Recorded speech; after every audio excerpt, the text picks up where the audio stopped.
Hey everybody, welcome to Living Better Now, where we celebrate the resilience of people, even in the most challenging of their times. With me today is Carter Rubin, the 2020 winner of The Voice. Welcome, Carter. It's good to be here. Thanks for having me. There you were, blind audition 2020, and in front of these amazing judges, Kelly, and John, and Blake, and Gwen, singing Louis Capaldi's Before You Go. Pretty big moment in your life. Yeah, Wow. definitely never gonna forget that. One of And the you were best things. four, you were 14 and you turned 15 on the show. It was crazy to do it and be so young. Like there were obviously so many incredibly talented, seasoned adults there, and I was like, oh my gosh, I have to prove that I'm still capable of handling the experience, even though I am on the younger side. And so I was just really proud of myself for showcasing my skills and being able to show that I was able to do it. You really did. I was amazed at your performance and your confidence up there. You were so into it, and I can tell you that when you sing, there is something about your voice that is so um, piercing and engaging. In that, when you get chills just listening to you sing within moments of you beginning.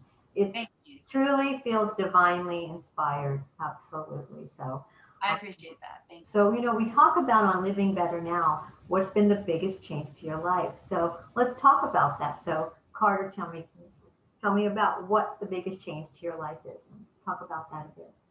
Yeah, the biggest change of my life would have to be being on The Voice and creating this experience for myself that I'm never gonna forget.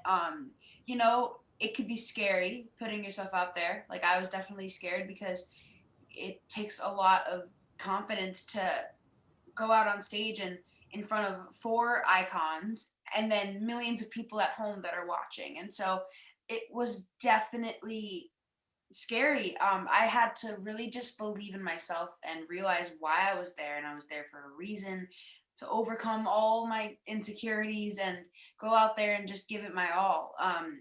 And I was really proud of myself for doing that. I learned so much. I had an amazing coach, Gwen Stefani. It was just something that I'll never forget, and it helped me with it helped me boost my confidence. It helped me believe in myself.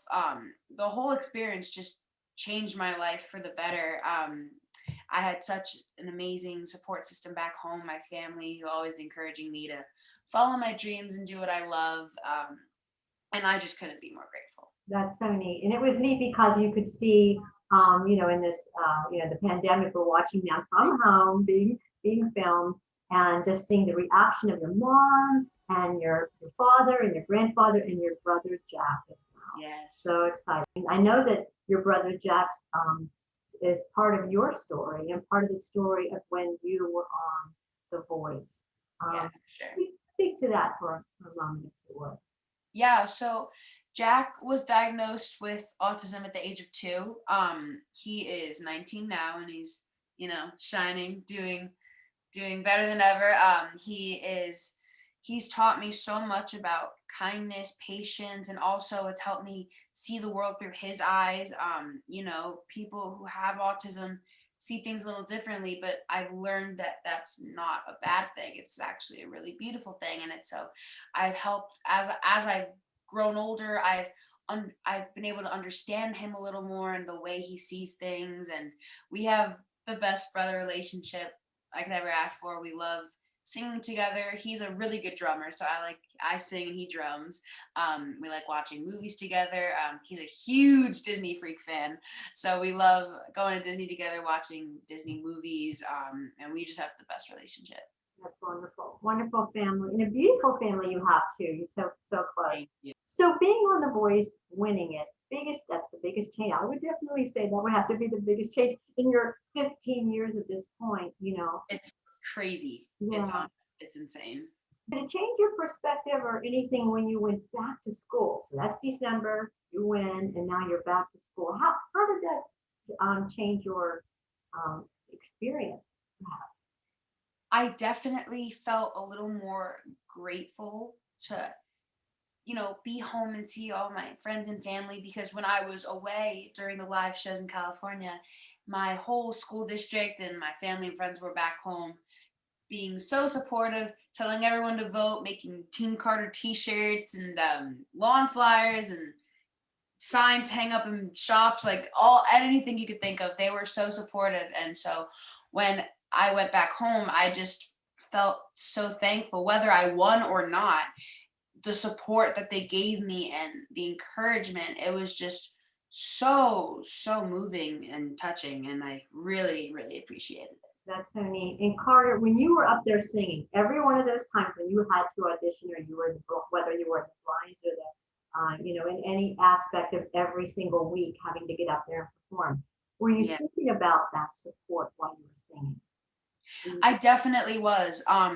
It kind of gave me like, there's a lot of nervous energy obviously going on stage, but it kind of all turns into like good vibes and confidence, because I'm thinking about my family supporting me, my friends supporting me, everyone back home is supporting me. I feel like whether I win or not, I have everything I need. And so it just made me really happy and warm inside, and it just helped me perform better. Absolutely. When you think about that, you had within you, you had the support of your friends and family, most especially.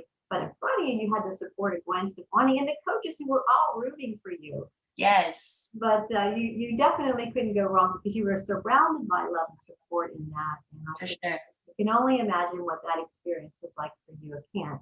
But tell me, what did you learn about yourself through this? What I learned about myself is anyone really can do whatever they put their mind to, as long as it makes them happy and they have a dream. You have to go after it, because like if you would have told me like a year ago today that like, oh, you're gonna be on The Voice and you're gonna win, I would have laughed right in your face. It's just so crazy to think about. I knew it was a long shot. My first audition was in Boston in February before the world shut down. And that was my first kind of glimpse of The Voice and what it was like. And that's kind of where I got my start. And I went in knowing that with low expectations, because I know like everyone, like so many people audition, and it's such a long shot and it's crazy to think about, but I'm capable of more than I thought I was, like I'm like more capable than I think. I learned that, there's really no limits as long as you have a goal and you have a dream and it makes your heart happy. Just go after it, and you don't have to wait. Obviously, I was younger doing it. I didn't feel like waiting. I knew what I had, and I wanted to show the world right now. I didn't want to wait, and I would love to inspire others at home to do the same thing. Like you don't want to look back and like, oh, I wish I had done that then. Like don't make that like a thing. Like go just follow your dreams now. If you have a goal in mind and it makes your heart happy, just go do it, because you'll be so proud of yourself. And it's like, I was proud of myself, and it's the best feeling, and everyone deserves to feel that way.